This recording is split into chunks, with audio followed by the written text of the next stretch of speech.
Hello there, hello there, hello there, everyone. You don't see the camera on, but I will turn it just on briefly because I need to slightly change it. I'm on what do you call it tonight? Normal Island, because it's a Birmingham-related story, so naturally. Yes. But I just need to zoom the camera in. Otherwise, I'm just like a tiny little pixel in the background. And I am nothing like the glorious Muffin the hamster that you see on the screen there.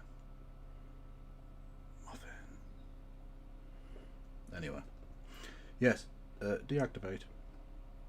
Right, so I'm going to jump into the chat thingamajig and we'll get on with it. Don't forget you can give me money in the form of bits and subs and all that shite. Ladies and gentlemen, we got him! Victory is ours! Victory is indeed ours.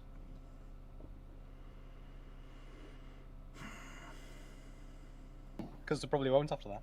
Trust me. Oh, my fucking hair. My actual hair. Remember, shit. Sarah, you are now live on Kev's stream. Hi, Kev. Hello. Hello. How am we? Happy Valley. Right, why are we talking like that? Oh, talking like that. Scotland. Right, wait, sorry. I'm not actually ready. Can you just give me 2 seconds? Sorry. Yeah, no problem at all, yeah. Hello there, Carl. Hi, how are you? I'm very well, how are you? I'm alright. I had a Amazon delivery parcel go out with the rubbish today. Oh, nice. Was it very expensive? Well, it was on offer. It was 50 quid down from 120, but they put it on top of all the cardboard boxes in the cardboard recycling bin. Bear in mind it's in a cardboard box, and today was recycling bin day. So by the time I got home, it was gone. Okay, but look at it this way, right?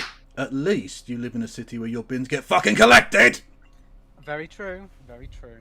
Although, I've tweeted about it. The reason that it happens is because the Amazon delivery drivers are punished if they don't deliver parcels. Yes. So rather than keeping them safe and taking them back and delivering them the next day, it's preferable for the Amazon delivery driver to put the parcel in a bin, even though it could end up being thrown out, than it is for them to take it back to the my hair.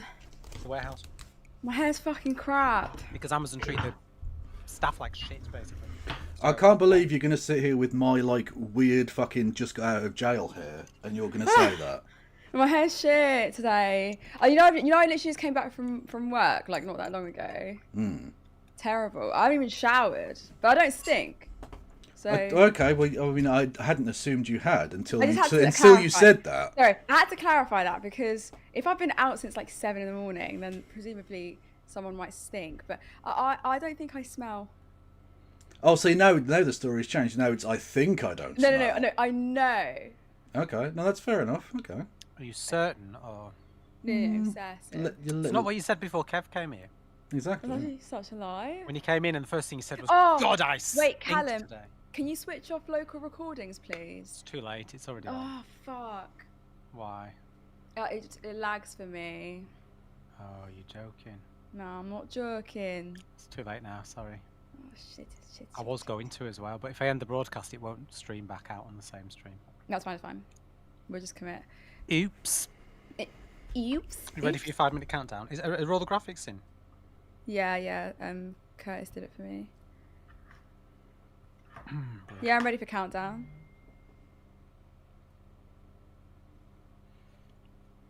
Real? I wanted to turn my alert box off as well. I don't need people's noises in my head. Is that you that keeps pinging? It was me. That's Sarah that keeps pinging. I've switched it off now. Ding. Yeah, that's just flexing, like, oh, I've got friends. I don't have any friends. I don't think your mum counts, to be honest. I think it's been a while since I've been live. I don't know. I like hosting. I just need to sit up straight. They're all going to groan when they hear it's me producing tonight. No, they won't. Why? Because you're a lib. They're going to be like, oh, not him. The fucking liberals back.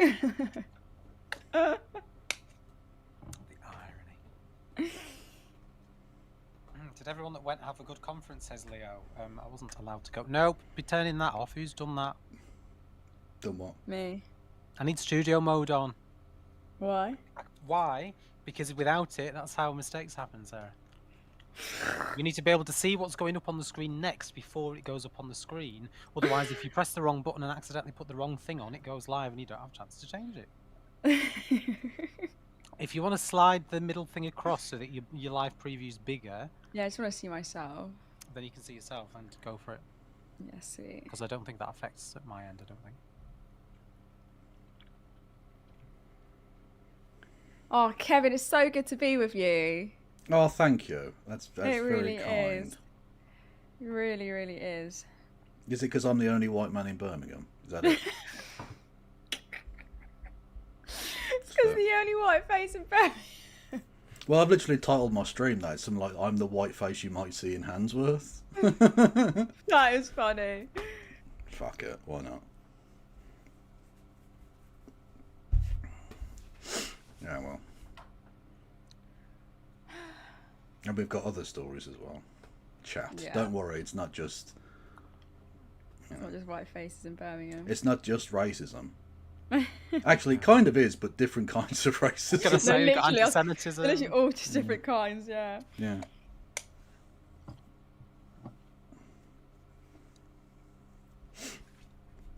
Well, yeah, actually, it is all just racism. Yep. It's just racism all the way down, chat. Oh my god.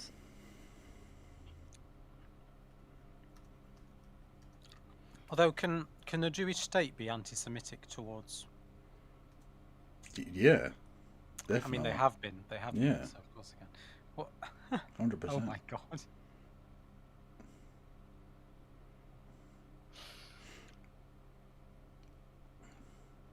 Although, because it's now October the 7th anymore, we're now allowed to talk about it, apparently. Oh, yeah. But I'm sure they'll find another reason that it's offensive and you can't talk about it now either. Oh yeah, we need to have a chat with Zach about the fact that Bald Politics streams out on YouTube at the same time as us now. And like, it's actually low-key snaky, but... And they moved it. They moved it because somebody asked if they could move it because it clashed with Navarra. Oh, because Navarra are more popular. So we went, yeah, we'll move it. Now it clashes with us. But it's fine. It's Owen Jones and Zach. It's And Zach. I listened to it in the car earlier today. It was very good, actually. Yeah. Anything for Zach. We'll just get him on live one Wednesday, and then he'll clash with himself. And then True. Yeah. we'll be like, well, your live stream's going out, but you're also live with us, so... Sorry. 1 minute.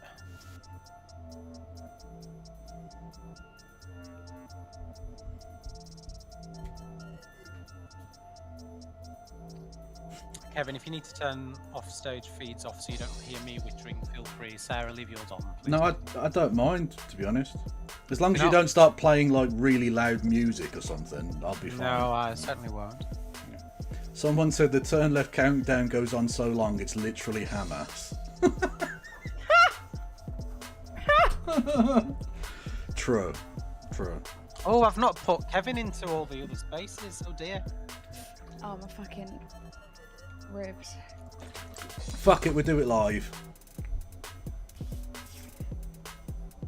Oh god, Kevin, you really zoomed in there as well. Ah! I am really fucking zoomed in, yeah.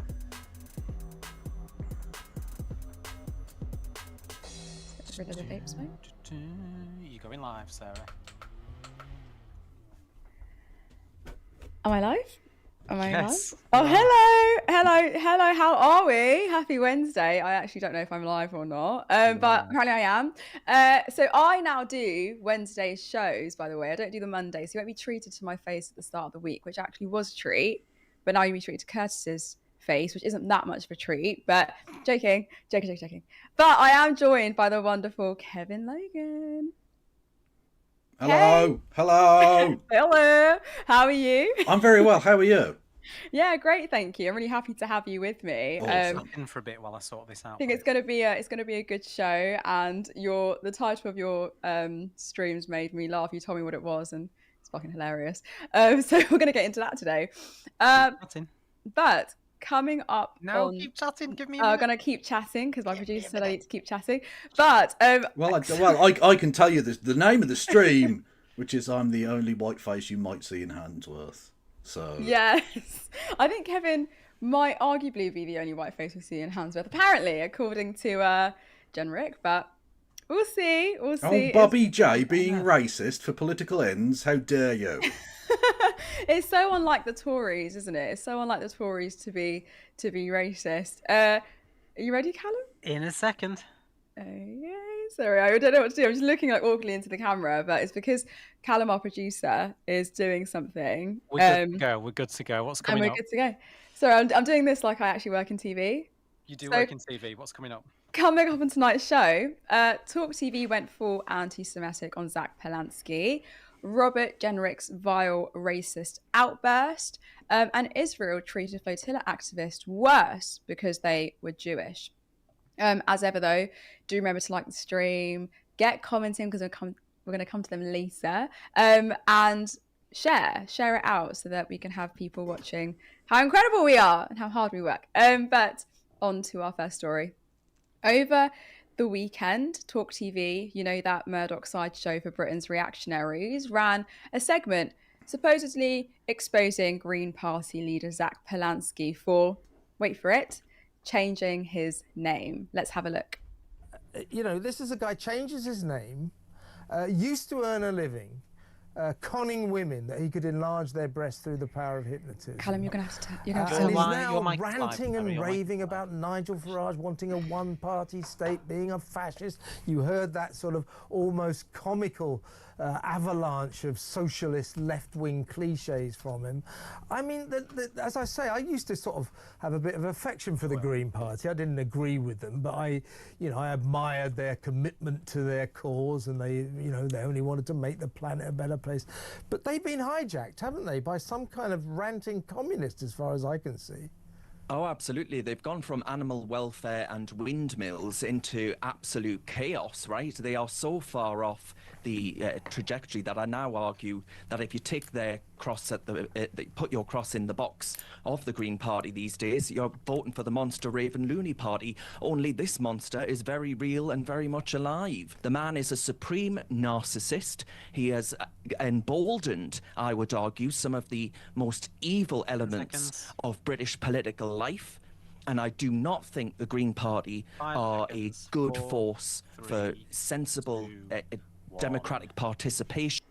And you're live. Utterly insane. How is Darren Grimy saying that Polansky's reclaiming of his family name was smoke and mirrors and that he just wanted a catchy name? He even called him a narcissist, which I think is just some word that people throw out but they don't actually know the true meaning of. But speaking of Grimes, those who live in glass houses should not throw stones. Darren literally said, I changed my surname when I was 18. I ditched my father's surname. He left when I was 3 after being abusive to my mother and caring more about his booze than his boys. I took my grandmother's surname, who I remain incredibly close to. Okay?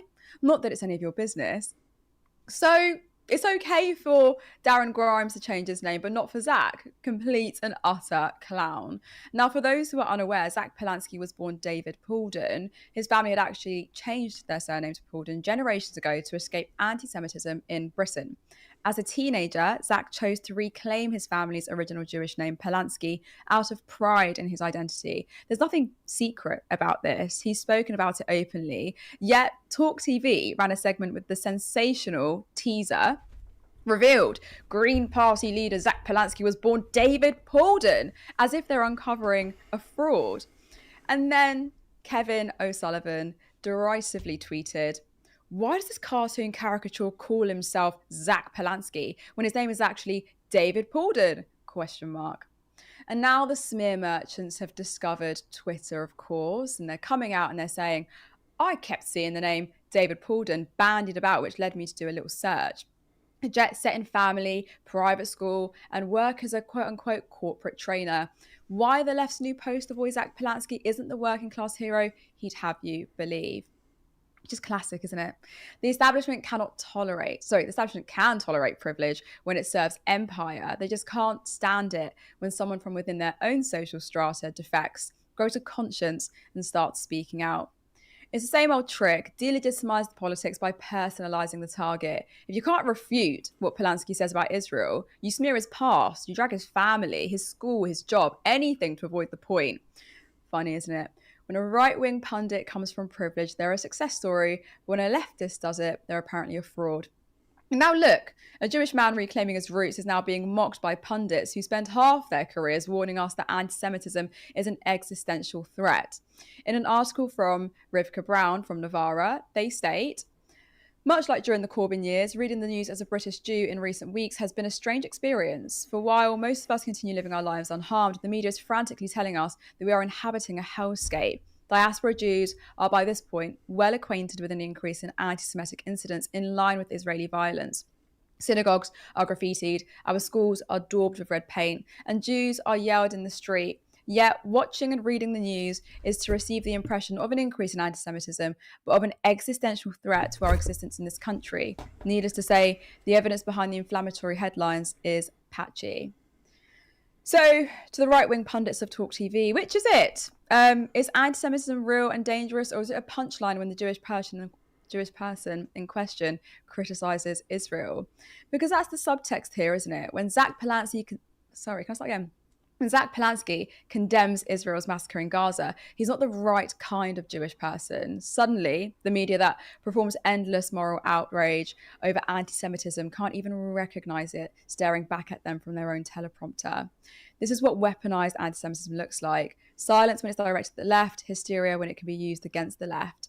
And that hypocrisy corrodes public trust and completely trivializes very real hatred, because anti-Semitism is a problem, but it can't be treated as a partisan tool. Either it matters everywhere or it means nothing.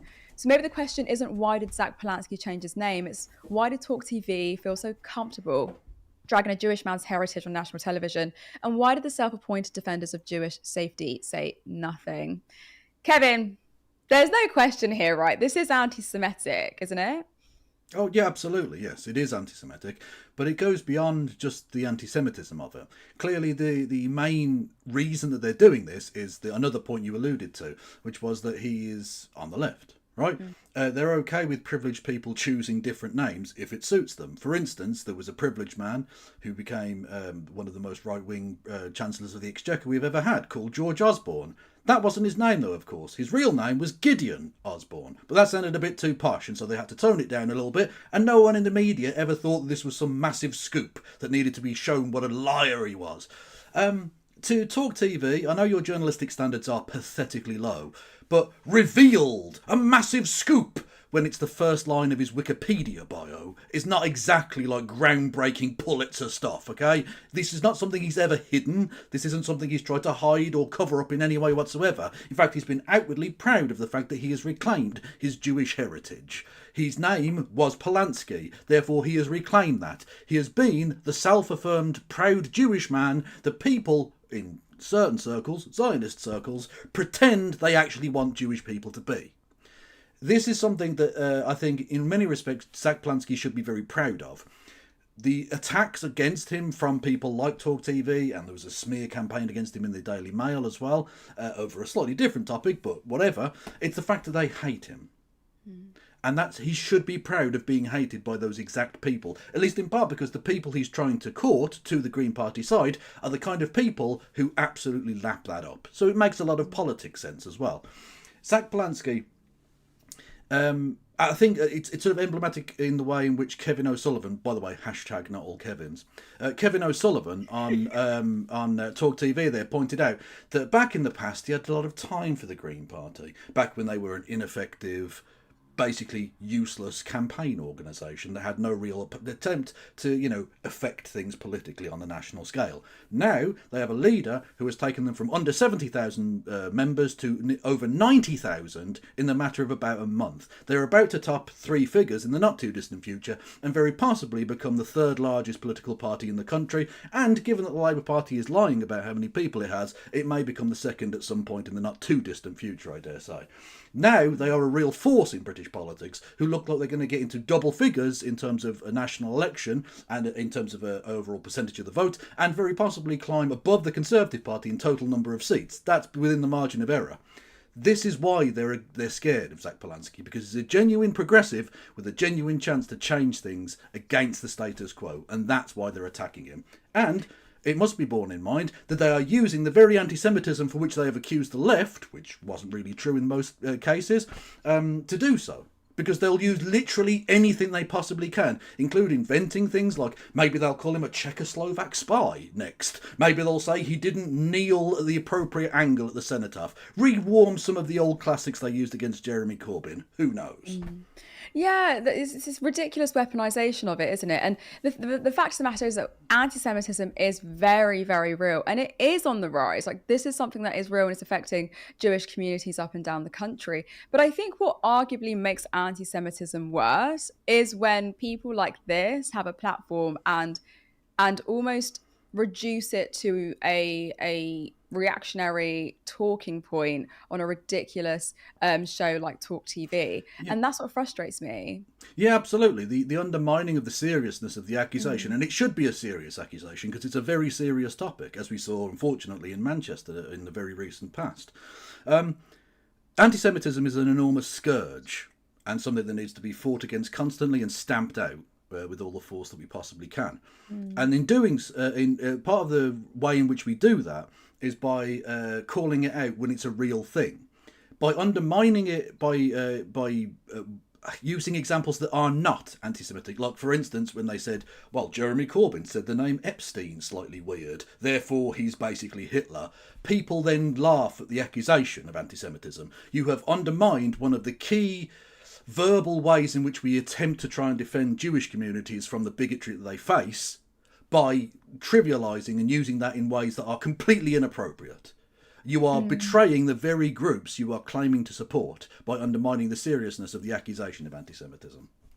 You're so right, and that kind of ties in really nicely to my second question, because with the weaponisation of anti-Semitism, especially against the left since Corbyn, which you rightfully pointed out, it means that it's kind of that sort of strategy has hollowed out the meaning of anti-Semitism and kind of turned it into some sort of loyalty test, right? Oh, yeah, absolutely. Yeah. And we know, for instance, that basically this is the way in which Zionists have tried to, once again, conflate Jewishness with the State of Israel. If you are an anti-Zionist Jewish person like Zach Polanski, it's okay to be anti-Semitic against you. That's the message they fundamentally have. And it's a story we'll get back to with the third story later on. But the way in which you can be the wrong kind of Jew is really a sickening thing that they've done. It's a way in which they try and undermine and put pressure on Jewish people to essentially knuckle under. So even if they don't necessarily support the project of Zionism across the world, in various parts of the world in which Jewish people live, they'll essentially shut up. It's a way of silencing any kind of dissent from within the Jewish community against Israel. It's a really disgusting piece of abusive abuse. No, it is. It's policing, massively policing. And I think they do see, and you're right, this does actually show that Zach Polanski is a threat politically, is a threat in terms of his popularity. This guy is doing everything that we've been calling for the Greens to do for a very long time, which is to get out there and talk to people and have that grit and have that fight and that oomph that the Greens don't have. Like, I think I've said that the Greens are arguably this tree-hugging, middle-class party that don't represent us. But now I see Zach Polanski, and I do feel like he's a really great representation of what we need in politics. Well, that's what I mean with Kevin O'Sullivan. Back when they were just like, essentially liberal hippies, for want of a better phrase. No offence to the Green Party of yesteryear, but that's essentially what they were. And I've been through this before, but environmentalism minus socialism is just gardening. It's nothing, okay? You can't realistically solve the problems caused by capitalism with more greener capitalism. It doesn't really work. Back when they were that ineffective kind of tree hugging, let's all be nice, come by our, getting along with people type organisation, they were absolutely toothless. And that's why Kevin O'Sullivan and his rabid ilk were absolutely fine, like sort of in a kind of very patronising way, patting them on the head and saying, that's nice, I appreciate your commitment to your cause, now fuck off. was basically the message they're giving to them. Whereas now they're genuinely afraid. They're scared because they see an actual threat to the status quo. And that's what they're reacting against, which, like I say, as much as it might be an unpleasant personal experience, given that he is being racially abused in the national press, Zach Polanski, in his quieter moments with himself, should be very proud of the fact that he has garnered such a strong reaction, which means he's having an impact. Exactly. It means he's getting into the right places. I completely agree with you. I think we're going to unpack this in our third story. So I'll go on to our second story, but thank you, Kevin. Great analysis as ever. So on to our second story. Robert Jenrick took a stroll through Birmingham, and apparently the first thing he did was start counting skin tones. He told the press that in 90 minutes in Handsworth, I didn't see another white face, and that he said proved Britain has a problem with integration. Let's have a listen, shall we? You know, I went to Handsworth in Birmingham the other day to do a video on litter, and it was absolutely appalling. It's as close as I've come to a slum in this country. But the other thing that I noticed there was that it was one of the worst integrated places that I've ever been to. In fact, in the hour and a half that I was filming with news there, I didn't see another white face. And that's not the kind of country I want to live in. I want to live in a country where people are properly integrated. It's not about the colour of your skin or your faith. Of course it isn't. But I want people to be living alongside each other, not parallel lives. That's not the right way we want to live as a country. 5-0, you're on. It feels like the only person who's not integrating is Jenrick. He's literally using the absence of white faces as a barometer for national decline. I don't know if that's a measurable thing or if that's even something that we can depend on. And then came Kemi. Kemi entered our screens, who could have condemned it, but decided not to. It is a whole load of different communities. Pakistani, Indian, Bangladeshi, Afro-Caribbean, mixed race, white. They are all living together. It just happens that quite a lot of them have brown skins. Well, yes, as do I. So I'm saying this very... So what's the problem? The problem is more about Birmingham as a whole. We've seen the election of sectarian MPs there. Yes, no, but I'm specifically asking about the Handsworth one, because he was just saying he walked into that community and he was unnerved, he was discomforted by something. He will have explained what it was he saw, and I don't want us to focus too much on those comments because they're out of context. We didn't hear the full conversation. Well, hang on, he said he doesn't resolve from the comments at all. Yes, but that wasn't... He didn't just stand up and make those two statements. No, but he's put them in context this morning in interviews, and he's comfortable with starting this debate. But it sounds to me, may I just make one point? It sounds to me a bit as though it's out of kilter with what you were saying on Sunday. I listened to your speech. You said, I am British, it's got nothing to do with the colour of my skin. Correct. He's there saying, actually, I find it a bit unnerving seeing all these people with the same skin colour. No, I don't think that's what he was saying. I think what he was saying was about integration. We haven't heard the entire conversation. Those are two sentences, and what I'm saying is... But there's lots of different communities that are integrated. Gary, if I may, what I'm saying is that we need to make sure that the people in our country want to be here, are contributing here, and are having shared values.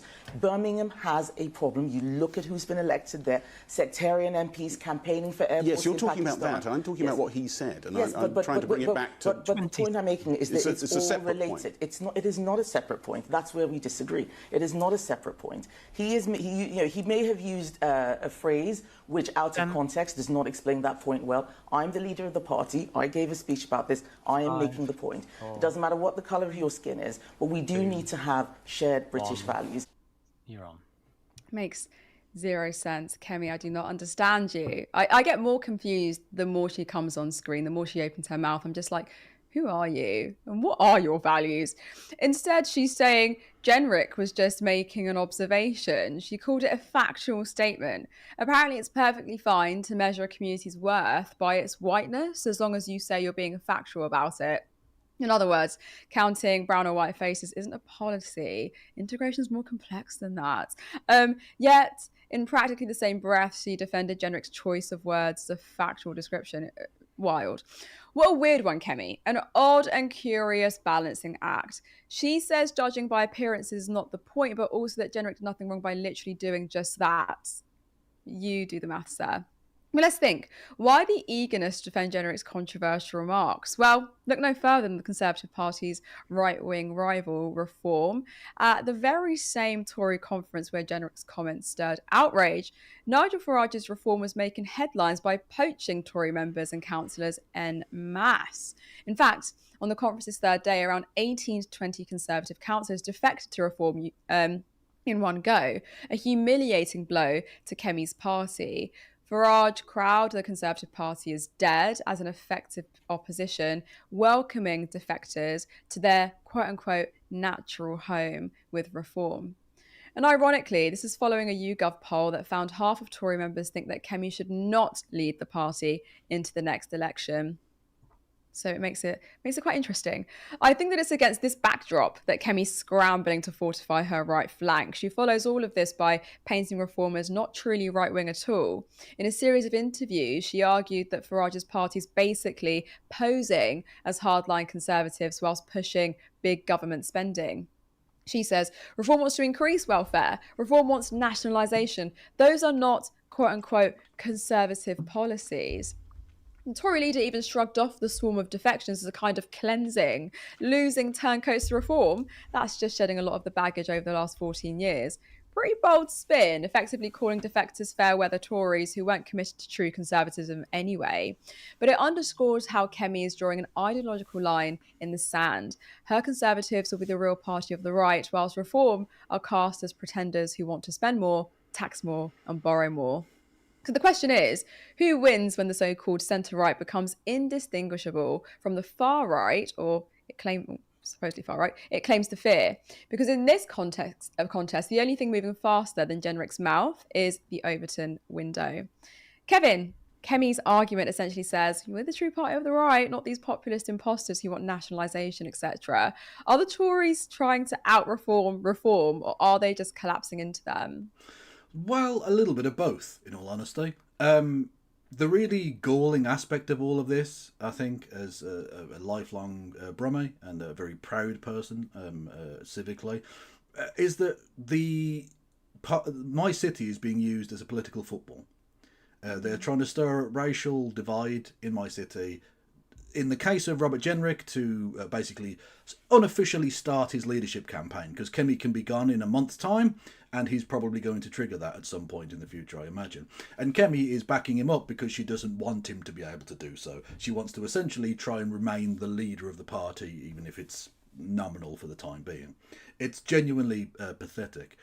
And in terms of the overall thing, I'm disgusted by Robert Jenrick's comments, not just because they're clearly racist, right? Because what has the colour of the skin of a person got to do with integration?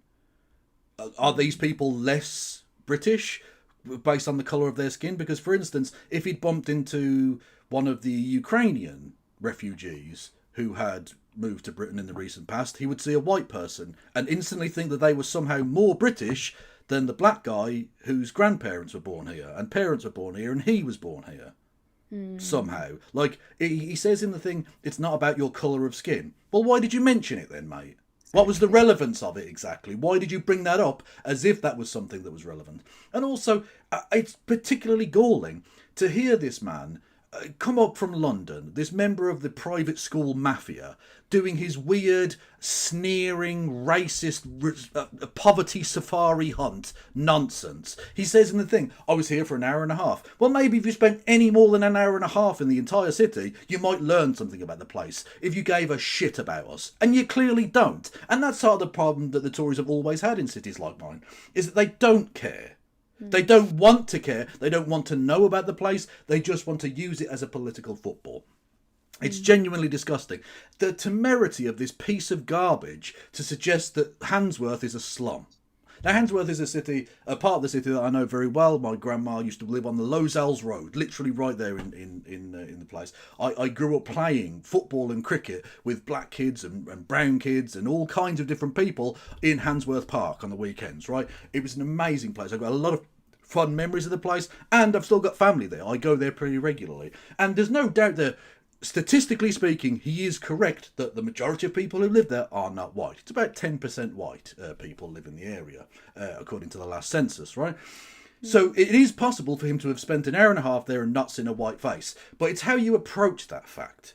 I, growing up, was fascinated by seeing people with turbans and rastas and white people and people from India and Bangladesh and all over the world. It was a genuine melting pot. I loved it. For me, it was a fantastic experience. I found it a genuinely enriching thing to be around these various types of people rather than a boring, homogenous lump, which by no means is Handsworth that. Handsworth is many things, mostly non-white, but it is not one group of people. It is not a ghetto. There are people from India, Bangladesh, Pakistan, Jamaica, Trinidad and Tobago, all kinds of parts of the Caribbean, parts of Africa now. And we've seen immigrants from the likes of Ukraine and Poland and various parts of Eastern Europe as well now moving in there. It is a genuine melting pot. When he says integration, he just means whiteness. Because he's being a racist. He is chasing the votes of fascists. Under no illusion on this one, okay? And in terms of it being a slum, right? It is undeniably an economically underserved area. It is a very poor part of the city. And we need to look at precisely why that might be, right? It's the policies put forward by the likes of Robert Jenrick over the last 14 years. It's the massive austerity that the Tories have enforced. It's the huge slashing of council budgets, which means that the upkeep of the area is basically nil. It means now that the council can't even pick up the bloody bins, for Christ's sake. We've got a rat problem everywhere. You've got the shutting down of local youth centres, the shutting down of Sure Start centres, the shutting down of libraries, the shutting down of post offices. Literally everything that can make a community, the Tories have destroyed, up to and including the traditional industries which allowed the economic upward mobility of previous migrant communities in those areas. Because the thing that you're not being told is that this isn't an area that black people just went to. It's the poor part of the city where migrants have always gone to. If you go to places like Handsworth, Lozells, Newtown, Alum Rock, these used to be very heavily Irish areas. Because the Irish came over in the late 19th, early 20th century. Then it became a more black area as people came in from the Caribbean. Then you had people from the Indian subcontinent coming in here. It's the place that people can afford to live. No one's ghettoising for the sake of it. But as with previous generations, they had good trade union jobs that they could rely on, and that allowed an economic upward mobility, which meant they didn't end up lingering in these areas, and that has been destroyed by Robert Jenrick and Robert Jenrick's political forebears. He is the reason that they are poor, and yet he tries to exploit that for racist ends, and he can go fuck himself. He can go fuck himself. Big facts. Oh, you're so fucking right though. He can actually go fuck himself. Like Robert fucking generic, you fucking prick. He's such a prick. Like, and I really cannot stand. Sorry, she just told me I hit my step gun. I don't know how that's happened, but I really cannot stand. You're so right. The Tories, particularly, or just people in politics, using socially deprived places or relatively socially deprived places for their political football to score political points. What have you done for that city? What have you done for that town? You have utterly stripped it from the things that actually make it a city that, or a town that thrives in the way that it rightfully should. And I fucking hate them constantly, repeatedly slamming Birmingham City Council. They accuse it of mismanagement, the insolvency and the failure, but they don't see all of the things that have contributed to that. And you're so right, they have had a massive hand in doing that. And I don't want Birmingham to be used as this visual and symbolic backdrop in cultural narratives, like the dirt in the street, the rubbish, the social disorder, like quote unquote urban decay, when they are the ones that have strolled into that city and have made the things, have made the situation like that. He doesn't care. He spent an hour and a half here, and he decided because there's some economic deprivation caused by his policies, and seemingly he didn't see a white person, that all of a sudden he knows everything. He's an expert on the city and can use words like slum. You are fighting to try and become the Prime Minister of this country. You have some fucking respect, you piece of shit, right? Don't turn up in a city like you give a fuck about it, you little fucking Oxbridge wank. It disgusts me. The people of this city have to put up with so much shit from national government. These just out of touch, like private school Westminster twats turning up and lecturing us like they know the first fucking thing about living in this city. And notice that he went specifically to the area that everyone already knew was largely non-white. Because, like I say, when I was growing up there, you know, in the early mid-90s, I knew that there were very few white people there. This is not a surprise. This is not a new thing that's been sprung upon people. Everyone already knew this, and he went there specifically for that purpose. He didn't, for instance, go to, I don't know, Harborne or Edgbaston, which are the white enclaves of the city. Which, by the way, you are far more likely to receive a harsh and, let's say, unfair reaction if you are a non-white person walking through those streets, because trust me, the police will be called on you. Undoubtedly, because they all, you know, do the funny handshake in the club with the chief of the police and all the rest of it, right? Then if you're a white person walking through the street of Alum Rock, I guarantee you, any day of the week, the white people in this city are less integrated in many respects than the black people. I assure you of that, okay? I know as a person, even as a white person who doesn't necessarily dress very poshly or talk very poshly, the white people in those enclaves, in the places like Harborne or at the top end of Moseley in the posh area, these people are basically not Brummies for all intents and purposes. They've walled themselves off in their own little rich people area. They are the ones who are not integrating. Trust me, I have far more in common with the grandson of a Jamaican bus driver or whatever than I ever do with Lord Farquhar's son, who lives in Moseley. I guarantee you, any day. And Robert Jenrick would know that if he gave a shit about the city and came here and learnt anything, instead of just coming here and, like I say, doing racist poverty safari for the benefit of, you know, clicks on the internet. Yeah, and like the mythologizing of Birmingham kind of erases the complexity of that city and the things that have gone into that city. Like you rightfully said it, the infrastructure decay that's as a result of deliberate political choices that the Tories have decided to do, and the funding cuts and the decades of disinvestment and systemic inequalities. Like you won't ever see that side of the story because they refuse to show that side of the story. Well, exactly. It's kind of a cycle. It's partly racism and partly economics and partly the kind of combination of those two things. Racism that people of colour face in terms of the fact that we know that it's harder for them to rent in areas that are more affluent because they receive, on average, I think it's something like a 36% less positive feedback rate from people who are largely white, who are landlords, who are people who are renting. So black people and brown people find it much more difficult to access those kind of areas. They find it less easy to go to those kind of areas in the first place because, of course, they're poorer, because the lower paid jobs that used to exist that you could use as a sort of stable basis to build up kind of generational wealth and mobility are gone now. And so people find themselves in a generational loop of just being stuck in this same place.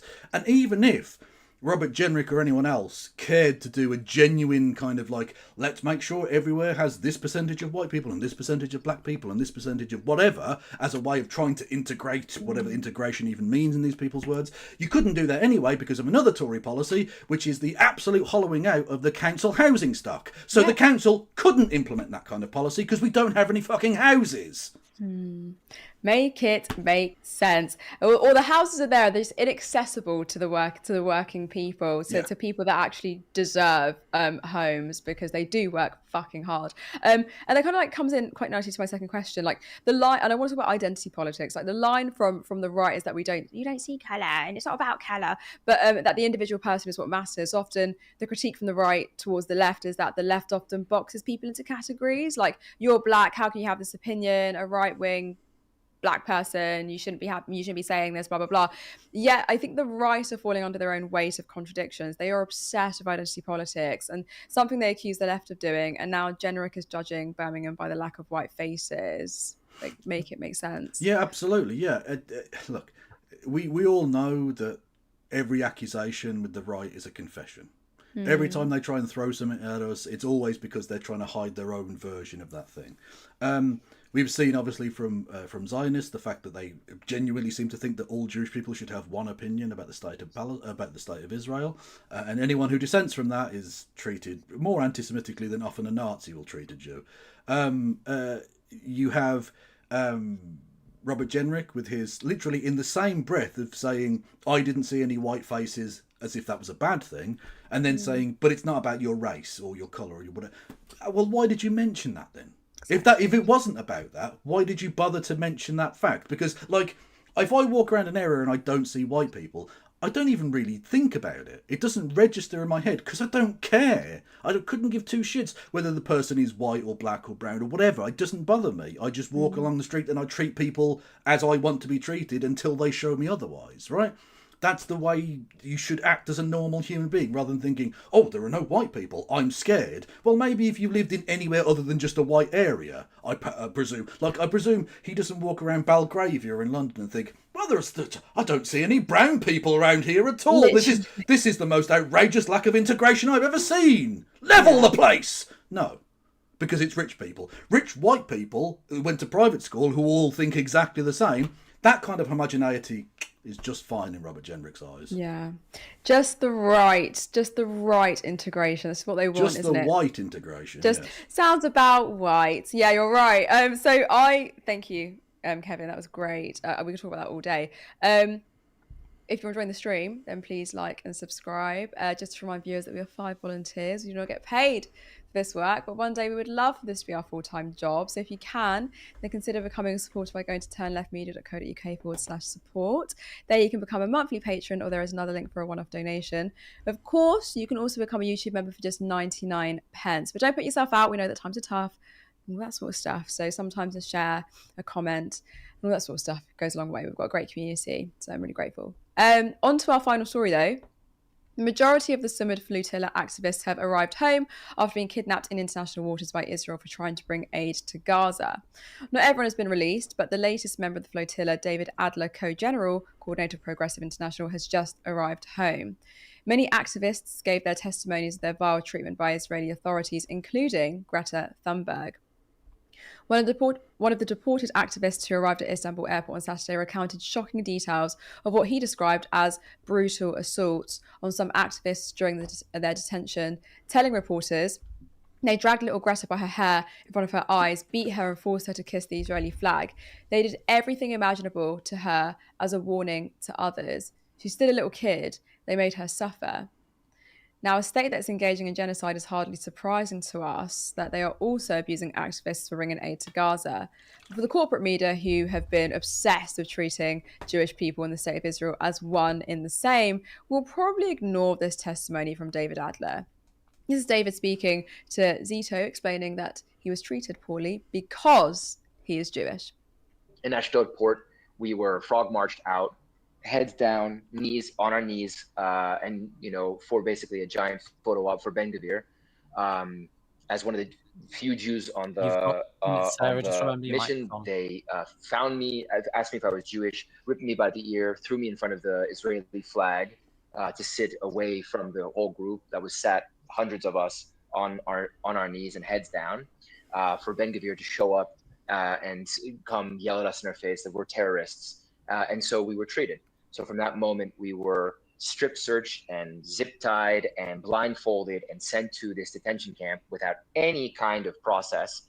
We were basically not allowed to speak to lawyers. Most people didn't speak to lawyers and would not speak to lawyers. We still haven't spoken to lawyers the whole time. We were disappeared into the Negev desert for 3 days without any confirmation from the US government that we were even alive. I don't like, speaking as a Jew, but like it bears repeating, the anti-Semitism that we endured at the hands of the state of Israel was so wild. Like it was, it's so important that we change the narrative on the idea that the state of Israel is some kind of, birthright or land for diasporic Jews to come home to.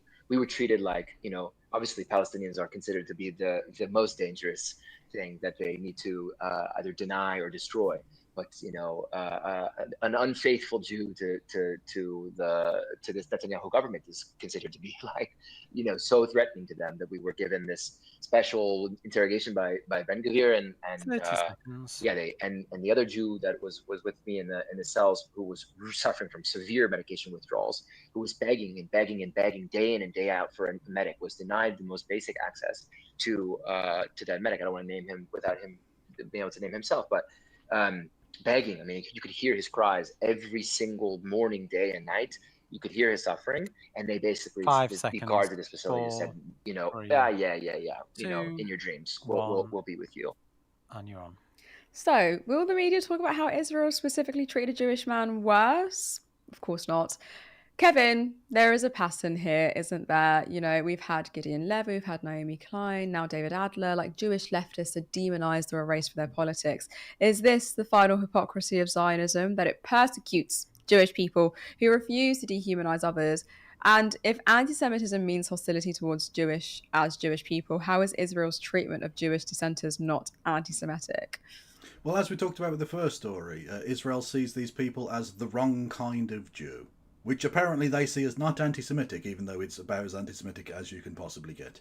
I've said this for a long time, and I think it remains absolutely true. There is no bigger threat, and I don't even know what to say, a kind of a thing holding back the Jewish people of the world than the Zionist entity of Israel.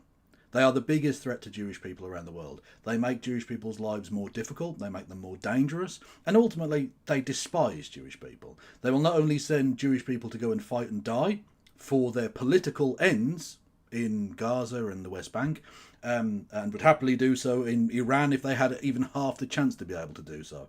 But also, they make Jewish people's lives in the diaspora around the world much more difficult, and not sort of as a side quest, as it were, but deliberately, because what they want to do is gin up fear of anti-Semitism far and beyond the actual level of the problem in the first place, and secondly, they want Jewish people to feel like they are not welcome in the home countries in which they reside, so that they will go back and inflate the number of Jewish people in Israel in order to keep their majority in the country. Because again, this is just ethno-nationalism. This is how ethno-nationalism operates, right? It's hatred upon hatred. They'll find their enemies, generally speaking Palestinians in this case, but each ethno-nationalism has a different composition, of course. And then eventually it'll sort of run out of those and begin to try and turn inwards, you know? The famous Niemoller poem about first they came for the communists, etc., etc., sort of outlines that really well. The hatred is what inspires, right? So it has to be that they'll go after Group A, and then if they're done with Group A, they'll go after Group B and C and etc. Because there's always a kind of new group, both internally and externally. It's a part of fascism that they have to oppose. And yeah, if this were any other place in the world that was specifically sectioning off Jewish people and treating them more harshly, you'd hear nothing else in the rest of the media. But Israel is just apparently allowed to do it because they have carte blanche to do whatever the hell they like, because they've bought and paid for basically all of Western media and politicians to do their bidding. Again, not for some world domination JQ nonsense, just for Israel, just for the Zionist project and nothing more. Hang on, I've lost my train of thought there. What was the phrase I was going to look for? No, I've forgotten. Sorry. Pops back into my head, I'll just interject. But I think what I find the most frustrating is this constant conflation between the Israeli state and, you know, Jewishness. Like, yes. Jewish people are somehow always associated with the Israeli state, when that's not the case at all. And I think, I mean, what do you think? Like, do you think the silence around Adler's testimony proves that Jewish identity only really matters to the media when it props up Israeli power? Yeah, basically, yeah. If they can use it for that purpose, that's what they'll do, right? Even though we were told during the leadership of Jeremy Corbyn that they had to adopt a specific definition of anti-Semitism that said the conflation of the state of Israel with all Jewish people was anti-Semitic. 100%. They adopted that as their thing, and since then, now that Jeremy Corbyn's gone, all of a sudden the media now just don't care about that bit. That bit's fine. That bit apparently isn't anti-Semitism, even though it absolutely is, and makes Jewish people's lives more dangerous and harder around the world. But the point I was going to make, and I've remembered now, was that the criminality of this. It's not just that the morality of it is disgusting. It's the criminality. These people were abducted in international waters, in of itself a crime, basically an act of piracy at the high seas. Secondly, they were taken, again, without any kind of due process whatsoever, to secret facilities, not given access to medical or legal help in any way whatsoever during their stay. They were treated very, very poorly, beaten, had all kinds of their human rights completely trampled on, and this was just ignored by the rest of the world. Although our Prime Minister didn't ignore it, because he was asked specifically about the treatment of British people at the hands of the Jewish state who had been abducted from the flotilla. And he said that was an internal Israeli affair. Fuck off! Firstly, no, it's not. High seas, international piracy crime, not an internal issue. Secondly, these are still British citizens. No one is suggesting that a foreign country has to just give our citizens back if they've committed a crime, but they do have to be given process. I remember very, very vividly the way in which Miriam, I've forgotten her surname, in Iran, the woman that was arrested for spying, quote unquote, in Iran, was treated very, very poorly. And the British state and media are up in arms about this. And she was treated with kid gloves by comparison. At no point was she dragged by the hair and forced to kiss any flags. At no point was she stripped naked and zip-tied and denied medical care. She was treated very, very well by comparison. Now, it's really galling to know how pathetic the British government are. That if you are abducted by this one particular state, it doesn't matter what they do to you, they will actively collude in that treatment. They will actively allow for and cover for your torture. It's fucking ridiculous. Like, it makes zero sense. And this just proves that the Israeli state proves time and time again that you so badly do not want people to go into Gaza, to go into Palestine, to deliver aid, to report on what's happening there. Because the likelihood is, now, correct me if I'm wrong, they will probably kill them. They will kill journalists that will go in there. They will kill aid workers that will go in there. Like, they do this. They have a track record of doing this utter bullshit. And then what's even more frustrating, like you said, is the British, just Britain in general, going, oh, but come on, like, two states it's nonsense. Like it's stupid. If the illegal taking of hostages by the Israeli state is just an internal Israeli affair, why isn't the taking of hostages by Hamas an internal Palestinian affair? Well, exactly. Surely that's the same thing, isn't it? If it doesn't matter about the legality of the taking of foreign citizens and the putting them in dark sites and potentially misusing them and denying them human rights, where's the problem? Why are you calling for the release of those hostages but not your own citizens who are hostages? But because I think because they pick and choose when they want to apply law, right? They pick and choose what battles they want to fight, and they pick and choose what they think is morally right and what's morally wrong. But what I find really, really fucking irritating is we know what is against the law, but now I'm like, does the law even matter at this point? Does international law hold any weight whatsoever? Does it matter that someone's on international waters? No, because apparently it's an internal Israeli affair. Like, it makes no sense. No, we know that. Look, the International Criminal Court have 2 arrest warrants out for Ben Gvir and for Smotrich and for Benjamin Netanyahu, and yet they have travelled to the airspace of various signatories to the Rome Statute who should have forced that plane to land and arrested the people they knew were on board who were wanted international war criminal fugitives and sent them to The Hague. That should have taken place, and it didn't. Because international law doesn't matter anymore. The International Criminal Court, the International Court of Justice, are basically like the Ofcom of the world. I hate They're this. pathetic. It's embarrassing. They have no way of enforcing their rulings because the leadership of the countries who are supposed to do that enforcing are bought and paid for cocks of the Israeli state. I hate this. It feels so fucking dystopian. It just feels awful to think that we don't even have something that will hold these sorts of people to account. And that's what's really like, it enrages me inside that I don't even know how to articulate my anger. Like, it's just frustrating to think that we have this body that should be holding people to account, and yet it's very much I'm just not going to look, or I'm just not going to see, or I'm just not going to well, it goes all the way down. It's not even legality. I mean, as a football fan myself, I found FIFA's actions this week especially disgusting. They were going to host a meeting at which they would vote on the expulsion of Israel from the qualification for the upcoming World Cup in the United States, Canada and Mexico.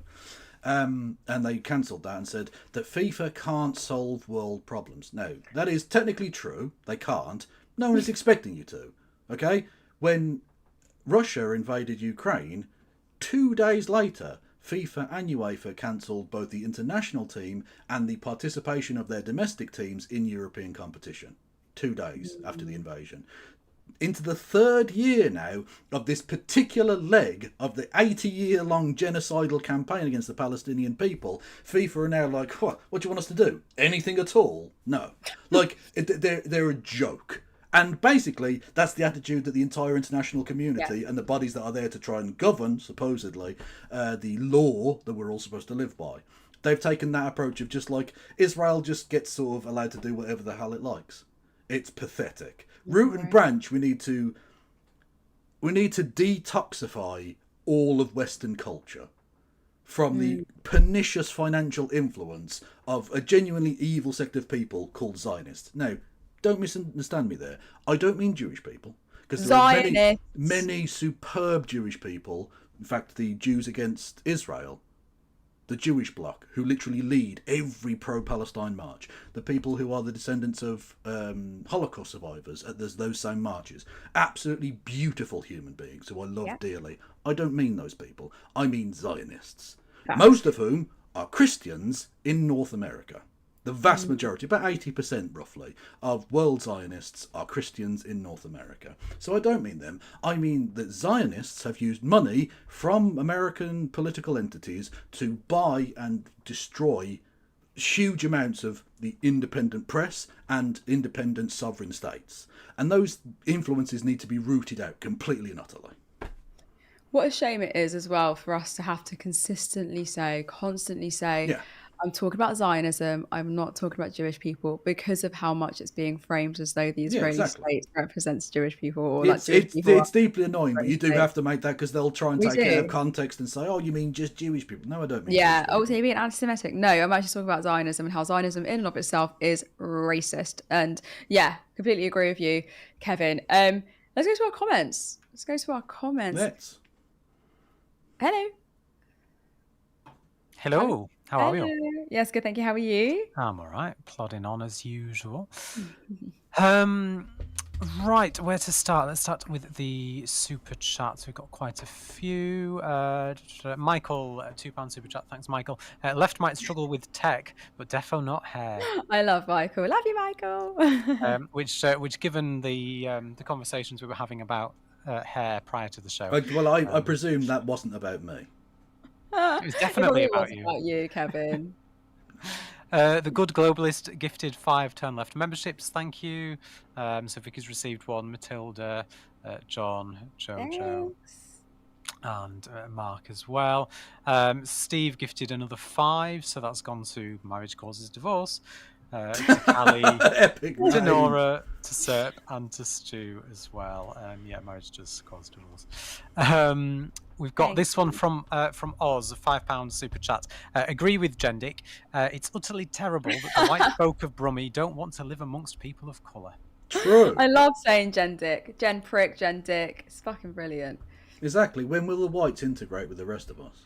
What's interesting, well, on that point, I know you say that sort of tongue-in-cheek, but actually, this is a conversation me and Rob have been having while we're working on this documentary that you've still not heard anything about on the Wirral.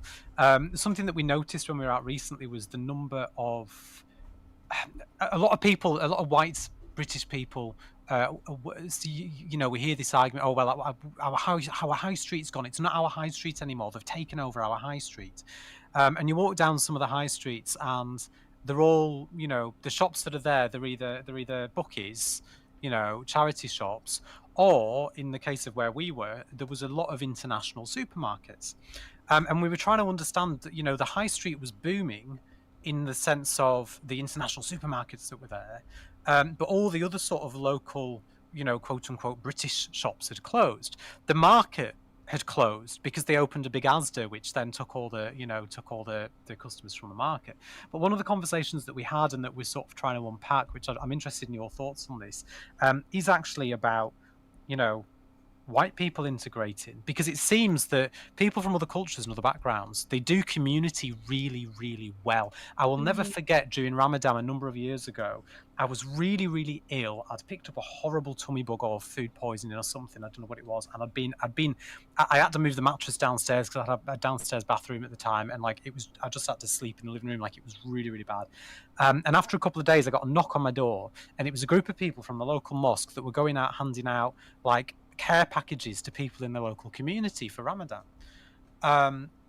And, you know, it always stuck with me because they really care about community. They put community first. And we see it in the Jewish communities as well. And we see it in communities that have got large populations of black people or people from other ethnic minorities. But it feels like, you know, white British communities, we don't have that same sense of community anymore. And part of that, I think, is what you were talking about, Kev. You know, with the Shorestadt centres, and a lot of the community centres were closed down. A lot of the youth clubs were closed down. But you know, you hear some of the people at some of these marches talk about, oh, but there's nothing for white British lads anymore. There's nothing for white British lads, and it's easy to sort of point at that and say, well, that's just racism. But actually, it's true. Like, there is a problem with white communities not having that sense of community anymore, and I think that's where some of this racism stems from, because, you know, they see other groups and other minorities having a real strong sense of community and family, but we seem to have lost that in white communities, and I think a lot of that comes from what we've talked about, which is, you know, the lack of investment in local communities, particularly in areas that have, larger numbers of white communities. I think we also need to understand why communities of colour tend to venture towards communities of colour. Like, they are a minority group with minority power, and you have obviously majority people, and the majority of the people in this country are white with majority power. So naturally, you will just go to the groups that represent you, because that is a safe space. Hence why it is not racist for black people to have black only spaces, or brown people to have brown only spaces, because that is their lived experience. They need a safe space, or a safer space to enter into. I don't think that there is such thing as a safe space, but safer spaces to enter into, so that they can exchange their lived experiences with one another, and that sort of community spirit is important and pivotal to communities of colour, particularly. So I think power comes into that conversation, and whether you are a minority or majority group. But yeah, I completely agree with you that maybe it's white people that aren't integrating. But that is kind of the point that I was getting to, you know, on Kev, I'll come back to you in a second, but that was kind of the point, you know, that actually where we do see areas that have large, that are highly diverse, where we have people from a lot of different backgrounds, there does seem to be a pattern where it seems that everyone else seems to be able to get on really well together and actually, quote unquote, integrate. I hate using that word, but then it's the white communities that seem to be on the outside looking in, thinking, oh, they're not integrating. And it's like, but what do you mean by that? Do you mean they're not hanging around in the pub with you? They're not doing things with you, so they're not integrating. Because all these communities, they've got community centres. They're going out doing things for the local community. There is a sense of maybe it is white people that aren't integrating. Well, actually, you mentioned the pub there, and there's a great example. A lot of the talking points you hear from white people, certainly here in Birmingham, there's an area called Alum Rock, which is not far from Handsworth. It's very similar in the sense that it was previously a very heavily Irish area that is now black and brown people. You know, people from the Caribbean and people from the Indian subcontinent largely, and their descendants. And the kind of pubs that used to exist there were like Irish social clubs and pubs and stuff that are basically closed down now because most of those people left. And so those spaces aren't being used by those people. Yeah. And so it's not that they're taking over, it's that the white people left. What were you supposed to do? Like, just keep O'Shaughnessy's pub open forever and ever with two fucking people going into it? No. But also on that, like, this is the thing where, you know, with the example of, you know, some of the places in the Wirral where me and Rob have been talking to people, where you've got a lot of these international supermarkets. You go in and they're really busy. Yeah. And they're really busy, but they're really busy with generally speaking, non-whites or non-British born people. You know, they're speaking different languages. But what other communities are really, really good at doing is supporting people within their own community. Yeah. You know, if the local person from their community opens a corner shop, they go and they spend their money there. Whereas if a British person sets up their own business and opens a shop, more often than not, we go to the Asda across the road. You know, people that set up. Well, how many people do you know that set up their own businesses and they fail because nobody supports them? But when it's people in other communities that do that, the community comes around them and they support it. Yeah, look, this is, in many respects, this is reheated racism that we've seen against various types of groups before, right? I mean, obviously, I've mentioned before, I'm from an Irish background. The same was said about these exact same areas when lots of Irish people came over, that they stuck to their own. They didn't go to our churches, they go to their own churches, because they were of a different religion to us. They go to their own drinking establishments, they stick to their own. They only hire from within their own communities. It's the same bollocks. It's the same reheated shit. It's just that for matters of convenience, white people have accepted Irish people into the white people club now. Just like they've just accepted